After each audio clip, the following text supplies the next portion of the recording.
Anyway, pasensya na kayo, hindi ako sumasagot dun sa mga eng-eng na kung ano mga sinasabi, no? Dahil mahal na araw. Respeto ko naman po yung dalawang napaka-importante rin na mahal na araw, yung Huwebes at Biyernes Santo. Pero dahil nabuhay na muli ang Kristo, pwede nang sumagot. Unang-una, hoy, Trililing! Ako ni minsan hindi nakipag-usap sa mga Chino. Nung panahon ni Presidente Duterte, ni minsan, walang teritoryong nawala. Pero ikaw, ilang beses ka nagbalik-balik sa China, ang resulta, nawala sa atin ang Scarborough Shoal. Huwag mong kakalimutan, Trililing. Matapos na ikay magbalik-balik sa China, hindi lang nawala ang Scarborough Shoal, nagsimula na ang problema natin sa Pilipinas. Na parabagang binaliwala na ng Pilipinas ang ating mga pag-aangkin sa karagatan at isla. Ikaw ang pumasok sa secret agreement. Sa katotohanan, ibubulgar na sana ni Senate President Enrile nung siya ay nasa Senado ba kung ano pa yung pinasok ninyo. At ang patunay niya, isang ambassador, si Ambassador Brady. Trililing, ikaw ang pumasok sa secret agreement. Ikaw ang namigay ng teritoryo. Ikaw at ang Pangulo mo ang dahilan kung bakit nawala ang Scarborough Shoal.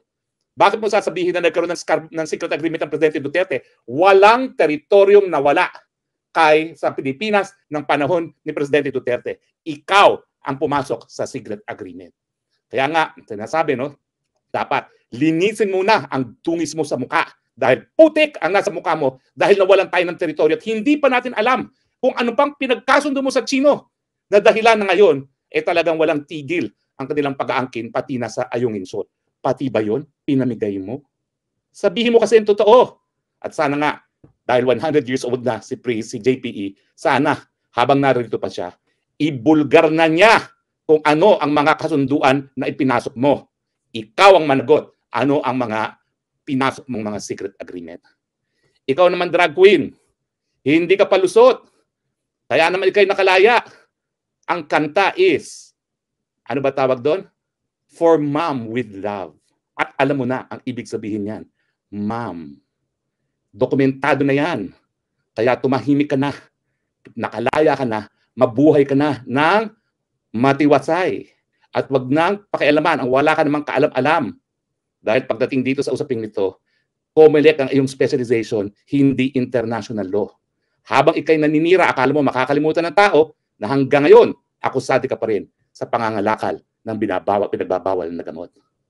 At ikaw naman, Mr. Justice, ano na naman yung sinasabi mo na pinimigay na naman ang karapatan natin ng Presidente Duterte? Unang-una, walang soberenya dyan sa Ayungin. Yan po ay kabahagi ng exclusive economic zone. So yan po ay sovereign rights lamang. Pangangalap at pakikinabang sa tanging yaman. Yan po ay economic rights. Wala pong soberenya yan. At ang ating sovereign rights, nakasaad po yan sa UN Convention of the Law of the Sea at doon sa desisyon ng tribunal. Ikaw nga, Mr. Justice, ang sabi mo, dapat conciliation eh. Mali nga yung sinasabi mo. Ako yung nagsabi na dapat binding arbitration. Nakasaad po yan. Yan ay nasa lectures ko sa MCLE. At ikaw naman, ang sinabi mo na conciliation sa iyong talumpati sa Ateneo de Davao. Wala pong soberenya dyan sa Ayungin Shoal. Huwag natin lindangin ng taong bayan. Wala tayong titulo dyan. Economic rights lamang na pangangalap ng tanging yaman. Ngayon, ano bang ibig sabihin na pinalibog yaang Sierra Madre dyan sa Ayungin Shoal? Well, alam nyo po, sa UN Convention on the Law of the Sea, wala pong probisyon na palibasa, meron tayong economic rights, may karapatan tayo magkaroon ng naval station.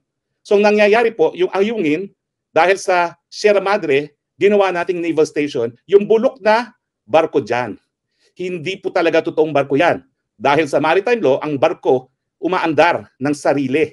Hindi na po umaandar yan.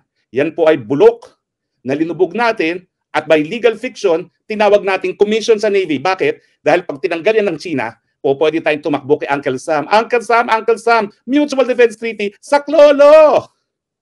Pero anong karanasan ba natin? Nang wala ang mischief reef, nang wala sa atin ang Scarborough Shoal, hindi naman sumaklolo ang Uncle Sam. Mali ang pag-iisip ng mga warmongers at mga trigger-happy mga Pilipino na re-respakan tayo ng mga Amerikano. Bakit? Nako, unang-una, napakalaki nang mawawala sa Amerika pag sila nakipaggera sa China. Halos lahat ang bilihin ngayon sa Amerika, made in China. Lahat yan kaput pag nagkagera. Ang pinakamalaking nahahawak ng dolyares, Ang pinakamalaking pinagkakautangan ng Estados Unidos, China. Pag nakagera, bagsak ang ekonomiya ng Amerika. Siyempre, apektado rin ang China. Kaya ang China at Amerika ngayon, dun sa pagpupulong sa San Francisco ni President Biden at ni President Trump, ay talaga nagkasundo na paigihin ang kanilang pagsasama. Kaya nga po kung akalain nyo, nalulusob ang mga Amerikano, sasaklolo sa atin dahil dyan sa bulok na barkong yan, nahehelo kayo at nananaginip kayo. Ang pulisiya ni Presidente Duterte ay pulisiya na nagkasundo sila para walang gulo, walang galawan. Yan po ibig sabihin ng status quo. Yan po paulit-ulit kong in-announce sa mga press briefing. Yan po inanunsyo rin ni Alan Peter Cayetano. Yan po inanunsyo rin ni Secretary Delfin Lorenzana. Nakita ko na po yung mga clipping sa mga balita na inanunsyo nila yan. Status quo agreement. Walang galawan at ang naging resulta naman po, mas mapayapa at mas maganang samahan sa palig ng Pilipinas at ng sa China. Kaya kung ikukumpara nyo ng level ng kalakalan at level ng pamumuhunan sa panahon ni Presidente Aquino, nako, hindi lang po triple, baka quadruple pa. Ngayon, nakakalungkot po. Kaya ko naman po binalikan ng kasaysayan dito sa agreement para mapakita na mayroong alternatibo. Hindi po totoo na ngayon lang nangyayari itong hidwaan. Nangyari din po yung water cannon incident sa panahon ni Presidente Duterte. Hindi naman ibig sabihin na palibasa BFF, wala silang naging hidwaan. Nagkaroon din po ng water cannon incident dahil dyan sa Ayungin. At nung pinatawag niya yung ambassador ng China, talagang sinabi ni Presidente, siguraduhin mong walang mamamatay akong sundalo. Dahil pag minamatay na sundalo, ibang usapin na yan. Pero naiwasan na po ang mga water cannon incident dahil alam natin kung anong nagpapagalit sa China, yung pagbabadala ng supplies. Now, mayroong bang secret agreement na hindi magpapadala ng supplies at ang papadala ay tubig at pagkain lamang? Wala. Dahil kung iisipin ninyo, napakabulok na yan, Sierra Madre yan. Kung pagkain at tubig lang ang pinapadala sa 6 na taon, baka siguro lumubog na yan. Pero may diferensya. Ang diferensya, nung nalaman natin na nagkakaroon ng water cannon incident dahil sa pagpapadala ng supplies, diskarte ang ginamit ni Presidente Duterte. Hindi ako naniniwala na walang repair na nangyari kasi lulubog na yan otherwise. Pero diniskartehan. Huwag niyong iwagayway.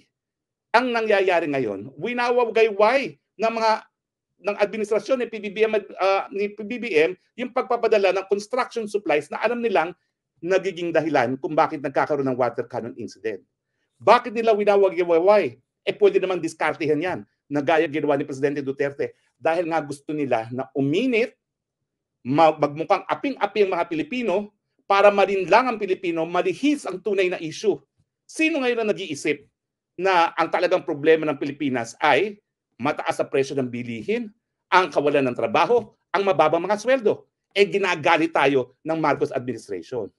Saan sila kasi nagkakamali? Pag sumakit ang tiyan, dahil baliwala yung naging pangako ng 20 pesos na kilo kada kilo ng bigas, baliwala ang hidwaan dyan sa bulok na barkong yan.